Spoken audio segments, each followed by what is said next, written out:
Hi everyone, welcome to the inaugural episode of the All Net podcast. I'm your host Stephen, and today we're going to be diving into the current climate of basketball all over the world. This brand new podcast will be a 5-part series over the span of 5 weeks, ending as the NBA Finals comes to an end and the 2021 NBA champions are crowned. In today's episode, we have split the podcast into 2 segments with many different talking points for each. The segments are as follows: the NBA and the WNBA in one section, and EuroLeague and BBL in the other. Now you know what's on today's agenda, let's head straight into the first segment. It is only right we start with the major talking points from the opening night of the 2021 NBA playoffs. The Lakers came off the high of their tight play-in tournament victory against the Warriors on the 19th of May, but failed to get past a rampant Phoenix Suns in Game 1 of their first round matchup, losing 99-90. The talented young duo of Devin Booker and DeAndre Ayton both shone in their playoff debuts, with Booker finishing the game with 34 points, 7 rebounds and 8 assists, which set a new franchise record for the Phoenix Suns for the most points in a playoff debut. DeAndre Ayton also silenced some critics with a dominant performance, racking up a total of 21 points and 16 rebounds, as well as being the primary defender all night of the superstar Anthony Davis, who had a subpar performance of only 13 points and 7 rebounds. Devin Booker showed in the 2020 NBA bubble in Orlando that he can shine in high-pressure situations and lead his team to wins no matter the circumstance. Orlando was just the beginning for Booker and the newfound Suns, with general manager James Jones making a blockbuster trade for 11-time All-Star Chris Paul, with the hopes for getting the Phoenix Suns to the playoffs, which had eluded them since 2010. This trade turned out to be the best thing the Suns have done since drafting Devin Booker in 2015 with the 13th pick.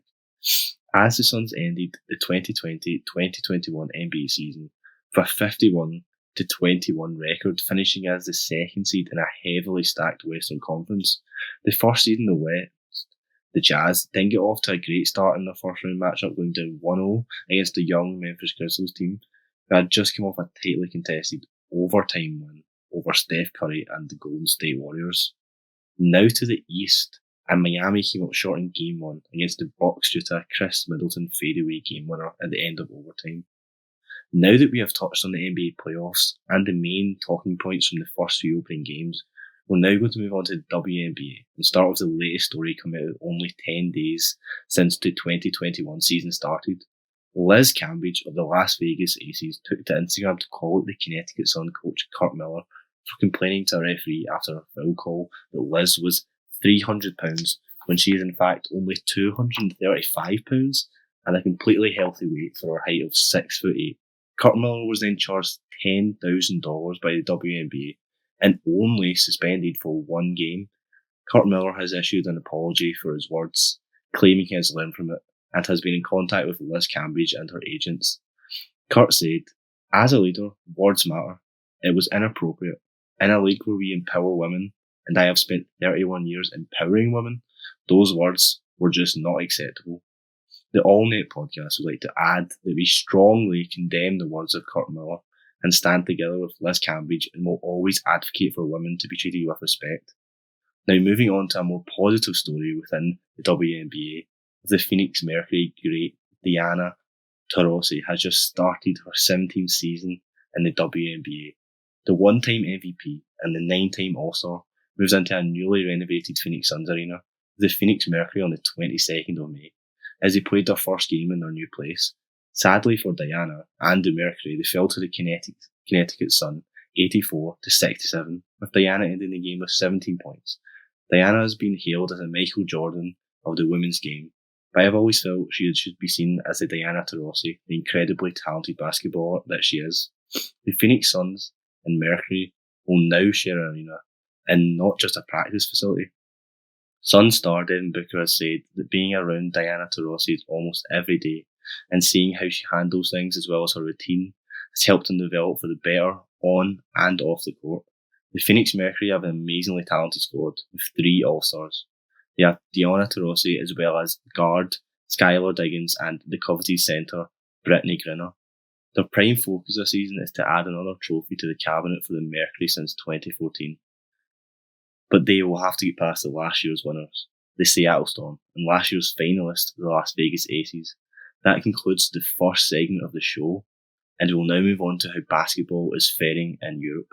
I know I said we'd be moving on to how basketball is holding up in Europe, but I first want to take an in-depth look into two players who are currently excelling and have excelled in the NBA today, who also happen to be great young EuroLeague talents. These talents go by the names of Ricky Rubio and Luka Doncic. I'm going to start with the EuroLeague career of Ricky Rubio, whilst he was at DKV, Juventa and Regal FC Barcelona. Ricky Rubio played with the Juventa Badalona youth teams and eventually made his debut for Juventa Badalona during the 05-06 season.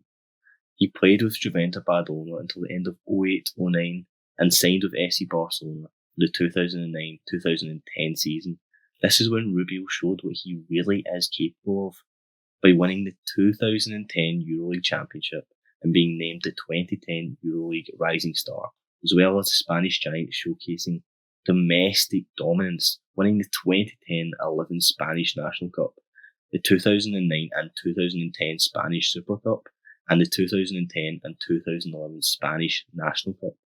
Ricky Rubio went into the 2009 NBA draft, getting hailed as the next Steve Nash, because of his pure point guard play style, a pass-first mentality, but still showcasing star potential because of his eye-catching passing that he had in abundance.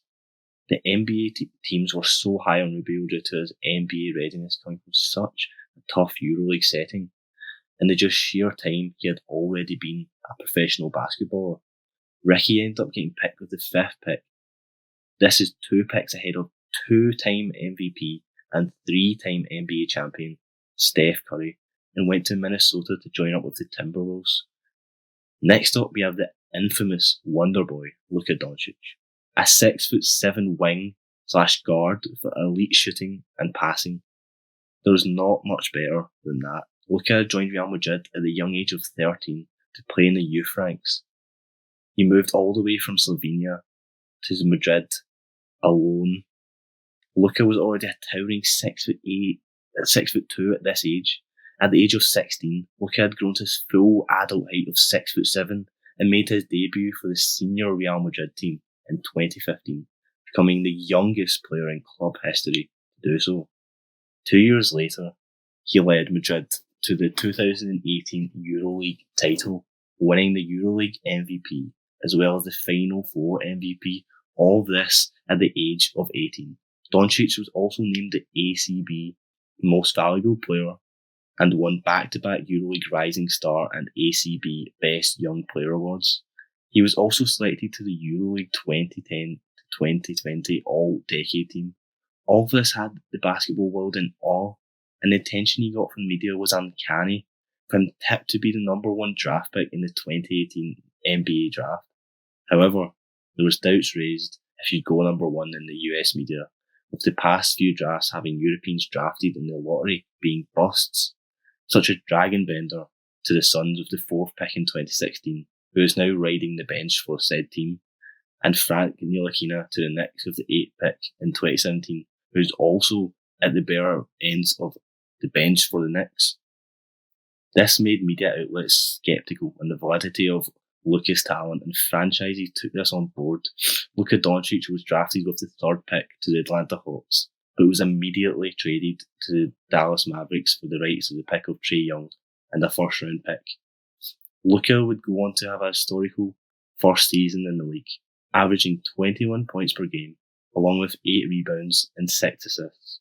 Only one other rookie has averaged these numbers, and that was the legendary Oscar Robertson.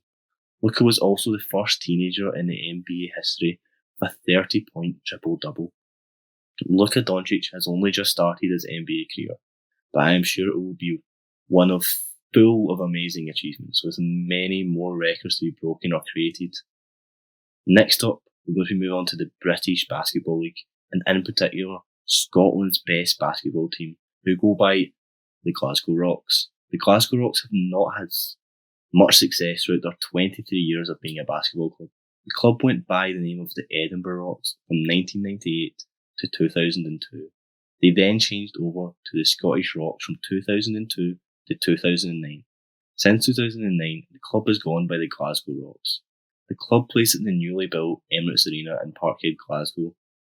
The club's highest achievement is being a one-time BBL playoffs winner in the 2002-2003 season. The highest league finish the Rocks have had is second in 2005-2006 season.